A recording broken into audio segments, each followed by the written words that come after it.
Why do you call Summer evil? I asked. Oh honey, you had it bad didn't you, she said. Get your books. We have to leave here so we can talk. If we stay here I might have to put my foot up that old woman's ass. She looked back at the librarian and pointed her finger at her. The old lady sat back down behind her desk. Are you coming? She asked, standing up and grabbing her purse. What did I have to lose? I threw my books into my backpack and slung it over one shoulder. No, she smiled. She replaced my book bag so I had it the right way. In a few years your back will thank you. You're going to have to stay in shape to carry your kids around. Something about the way her eye twinkled scared the S out of me. We strolled outside of the library to one of the many pocket parks scattered around the campus.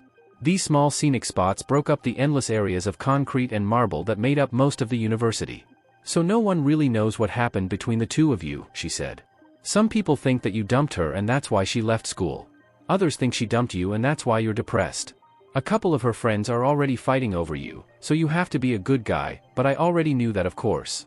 Why do you think that Summer is evil? I repeated. That be guarded you like Fort Knox, she smiled. Any girl who went near you had to deal with her glaring at them or threatening them. All I wanted to do was to thank you for saving me from getting my face knocked in.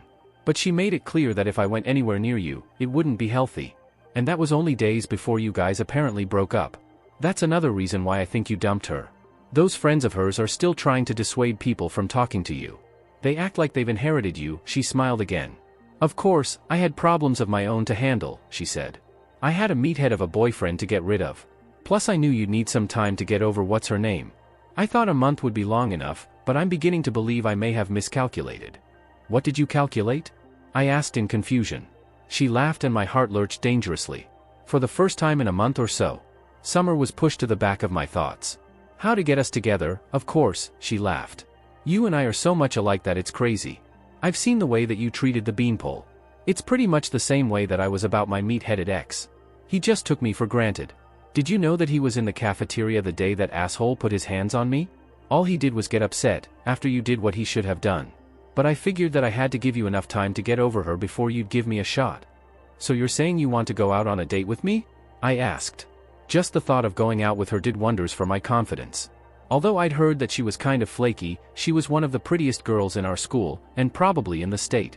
Hell no, she said, crushing my ego. Haven't you been listening to me at all? That smile was back and she crinkled her nose up with it. I'm talking about a permanent change of seasons for you, honey. Summer is over. You need a blast of winter in your life, and for the rest of it, she smirked. From now on the only season you need to think about is Melissa Winter. It didn't take nearly a season. In less than a week I had completely forgotten about being depressed over Summer's absence. Mel attacked me like a Confederate battalion.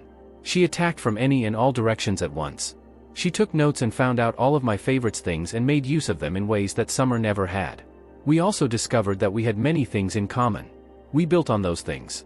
One of the things though that shocked me was the fact that she expected to capitalize on the work that Summer had already done.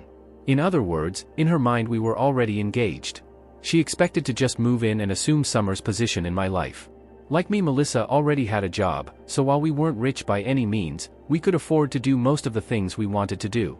That was a big change from Summer asking me for money for almost everything she could think of. But I was still shocked when on alternate weekends we visited her family in South Carolina and mine here in Michigan. Her dad smiled the whole weekend. Her brother finally told me what their dad was so happy about. Ted, you're a nice guy, he said. You also treat my sister well and she loves you. You're also not on the wrestling team. Okay, I said, but I was still confused. Melissa's last boyfriend was an abject asshole. He wanted to wrestle professionally after college or maybe coach. Seriously, how many Olympic wrestlers can you remember? He asked. What about the WWE? I asked. He swore he'd never do that, said Bobby. He hated fake wrestling. He'd have ended up a bum, with my sister sporting him. When we met you guys at the airport and we left you guys to go get the car, my dad kept saying, praise the Lord. He's not an asshole. Then when he found out that you're majoring in engineering and already have a job lined up, he started crying. He was so happy. Needless to say, Melissa made a similar impression on my parents the next weekend, and the parental approval did help to speed things along. In fact, Melissa had already sworn to my mom that if our first child was a girl, she was going to name her Helena after my mom because that was her favorite name. There were of course other things to get used to. When it came to Summer had been raised by parents who'd been a part of that whole free love movement. That isn't as cool as it seems. While Summer was pretty open-minded when it came to it, she also believed that whole bunch of crap that had caused us to break up.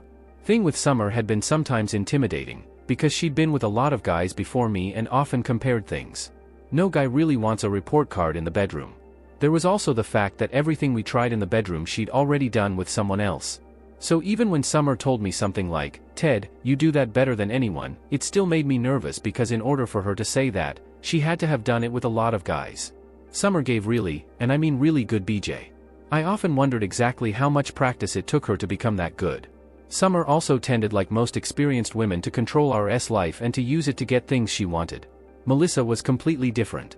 She looked at it like the typical Southern belle. It was something we both did for each other. She never even considered playing games or withholding herself from me. We didn't have to play any stupid games or build up to things.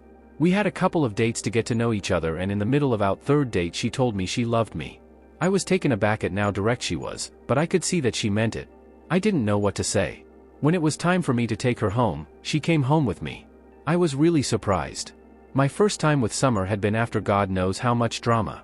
When Melissa got inside of my dorm, she'd looked around and then started to take off her clothes. Her body was tiny but incredible. All I could do was to stand there in shock and look at her. Melissa wasn't built like a volleyball player. When I saw her, I appreciated her curves even more. She has chest.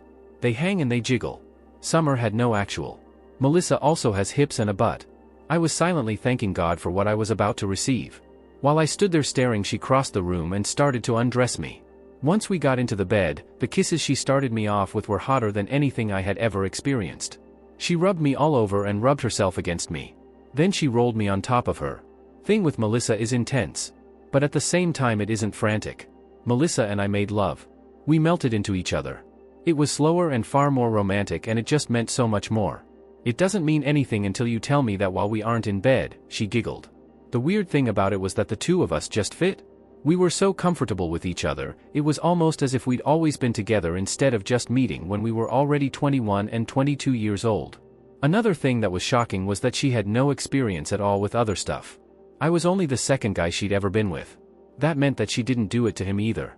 But that first morning that we woke up together explained it all to me.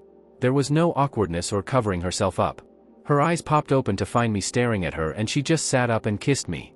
She kissed me deeply. There was no fear of morning breath or anything else, just unconditional love.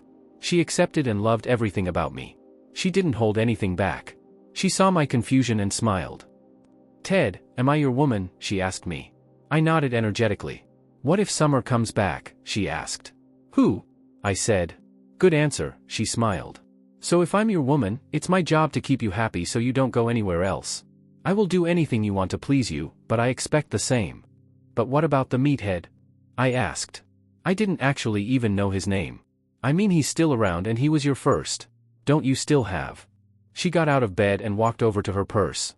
Just seeing the way her ass bounced as she walked was a life-changing experience. That alone wiped Summer from my memory. Mel's attitude and the way she treated me also wiped Summer from my heart. She reached into her purse and grabbed her iPod and headphones. She stuck the earbuds in her ears and danced a little bit. Watching her dancing and smiling, naked in front of me, endeared her to me even more. She finally found the song she needed and walked back over to the bed straddling me. She placed her earbuds in my ears and played a song for me. It was a song by a country group called Brooks and Dunn. The song was called "Texas Women Don't Stay Lonely Long." "That applies to women from South Carolina too," she beamed. "Ted, if you make me happy, you'll be the happiest man we know. But if you treat me badly, I'll be gone in a heartbeat, and 5 minutes later I won't remember you." Meathead didn't treat me right. From that moment on, Mel and I became a serious couple. Meathead and I glared at each other a time or two around campus, but there were never any issues. Summer's friends stared at us a time or two but also kept their distance. One of the weirdest moments came just after my graduation. Melissa had another year to go on her degree in physical therapy, but she was there with me at my graduation. Summer's parents had also showed up to see me graduate. They had surprisingly stayed in touch with me even after Summer and I had ended. I guess that they were still hoping their daughter would come to her senses and the two of us would get back together. They took us out to dinner to celebrate. By their graciousness and the way they accepted Melissa, they cemented themselves in my heart. My parents and Mel's were impressed with them as well. The surprising thing for me was finding out that they hadn't heard from Summer either.